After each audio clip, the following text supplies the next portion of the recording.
आपको मैं आज ये बताने जा रहा हूँ कि दीर्घवृत्त की रचना चापों द्वारा हम कैसे करेंगे। तो आपका प्रश्न है कि एक दीर्घवृत्त की रचना चापों द्वारा कीजिए जिसके दीर्घ अक्ष चाछा 6 सेंटीमीटर तथा लघु अक्ष जाझा 4 सेंटीमीटर निर्दिष्ट हों। तो आपको चापों की विधि द्वारा चापों की विधि द्वारा करना है रचना। तो सबसे पहले हम लोग क्या करेंगे कि 6 सेंटीमीटर की एक रेखा खींचेंगे चाछा नाम की 6 सेंटीमीटर की रेखा खींच दिया। इसका मध्य बिंदु ज्ञात कर लिया। मध्य बिंदु ज्ञात करने के बाद 2 सेंटीमीटर ऊपर 2 सेंटीमीटर नीचे ऐसे करके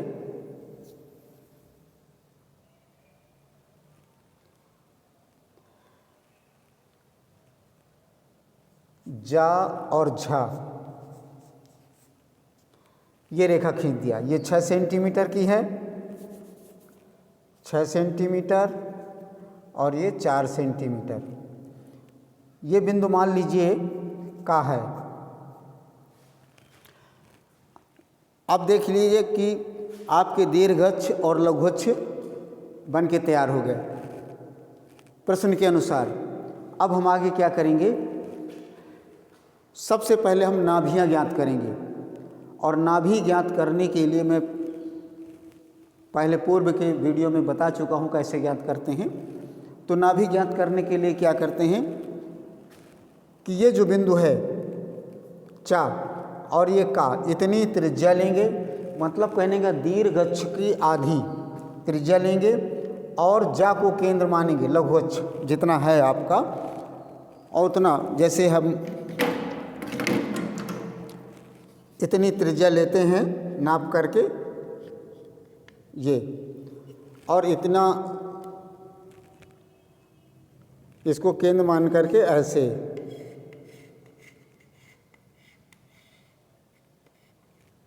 ये।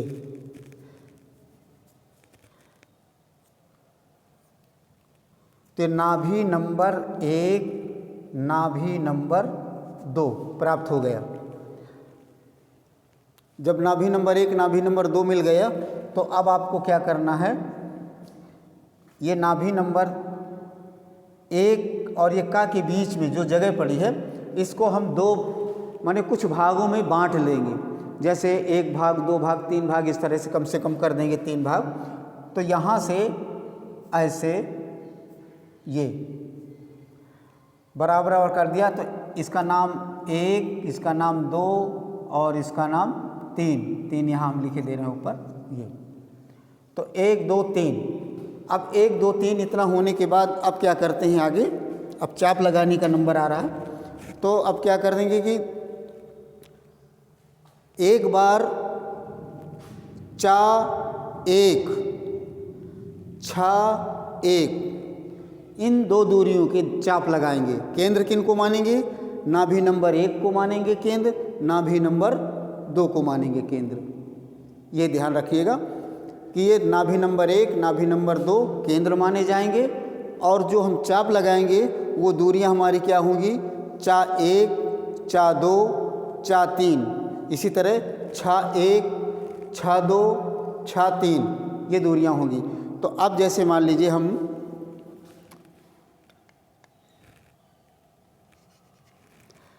ले रहे हैं तो चा 1 की दूरी लेते हैं। ये चाप हमारा बिंदु है 1, ये देख रहे हैं चा 1। तो यहाँ एक चाप लगा दिया, यहाँ एक चाप लगा दिया और नहीं गलत कर दिया, नाभि नंबर लेना चाहिए। नाभि नंबर चा 1 की दूरी लिया और नाभि नंबर 1 ये चाप लगाया और ये चाप लगाया। इसी तरह नाभि नंबर ये चाप लगाया, ये चाप लगाया। कहने का मतलब चा एक की दूरी लेकर के नाभि को केंद्र मान करके एक चाप ऊपर एक चाप नीचे, नाभि नंबर 2 को केंद्र मानकर एक चाप ऊपर एक चाप नीचे लगाया। इसके बाद छा एक की दूरी लेंगे, छा ये छा एक की दूरी लिया और नाभि नंबर 1 को 2 को केंद्र मानेंगे तो ये जो पहले वाला चाप है ये यहाँ काट रहा है ऐसे और ये यहाँ काट रहा है। इसी तरह नाभि नंबर 1 का इधर से लेंगे तो ये यहाँ काट रहा है और ये यहाँ काट रहा है। कहने का मतलब ये कट रहे हैं, देखिए मैं चटक के दे रहा हूँ ताकि आपको समझ में आ जाए। ये इसके बाद अब नंबर 2 पे चलते हैं। चा 2 की त्रिज्या लेंगे, ये चा 2 की त्रिज्या लिया हमने। चा 2 की त्रिज्या ले करके नाभि नंबर 1 को केंद्र मान करके ये चाप लगाएंगे ऊपर और ये चाप नीचे लगाएंगे। इसी तरह नाभि नंबर 2 को केंद्र मान करके ये चाप लगाएंगे इस प्रकार। अब छा से 2 की त्रिज्या लेंगे ये और नाभि नंबर 2 को केंद्र मानते हैं तो देखिए ये काट रहा है यहाँ पर और ये यहाँ काट रहा है। इसी तरह नाभि नंबर 1 को इधर से लेंगे, ये देखिए काट रहा है यहाँ पर और ये काट रहा है यहाँ पर। कहने का मतलब ये चाप पहले का, ये चाप ये चाप ये चाप ये चाप और ये चाप ये देख रहे हैं। इसके बाद 3 नंबर पे चलते हैं तो चा 3 की दूरी लिया, ये देख रहे हैं चा 3 की दूरी। नाभि नंबर 1 को केंद्र मान करके ये यहाँ लगाया, ये यहाँ लगाया, इधर से यहाँ लगाया और यहाँ से ये इधर लगाया। अब 3 छा की दूरी लेंगे, 3 छा, ये 3 छा की देख लें दूरी ले लिया और इधर से भी जो पहले चाप यहाँ लगाए हैं ये काटा और इसको ये काटा। नाभि नंबर 1 को लेंगे, ये काटा और ये यहाँ कट रहा है, ये छा पड़ रहा है यहाँ पर, ये झा पड़ रहा है, झा, तो ये यहाँ पर चाप है तो ये यहाँ कट रहा है। अब देखिए ये आपको भी समझ में आ गई हो कि यहाँ पर ये कट रहा है, यहाँ पर ये कट रहा है, यहाँ पर ये कट रहा है, यहाँ पर ये कट रहा है। अब देखिए थोड़ा सा हम अनुमान लगा लें इसकी दूरी, क्योंकि बगैर नाप के खींचा था। ये देखिए यहाँ तक आ रहा है। अब हम क्या करेंगे कि ये आपको बिंदु मिल गए। इसी प्रकार से ये जब बिंदु मिल जाएंगे तो इन बिंदुओं को अब क्रम से मिलाएंगे। तो देखिए इस बिंदु से यहाँ से ऐसे करके ये और यहाँ से ऐसे करके ये, फिर ऐसे क्रम से बढ़ते चले जाएंगे, यहाँ से होते हुए ये मिल जाएगा। ऐसे क्रम से इन बिंदुओं को मिलाते हुए ऐसे चले जाएंगे तो ये मिल जाएगा।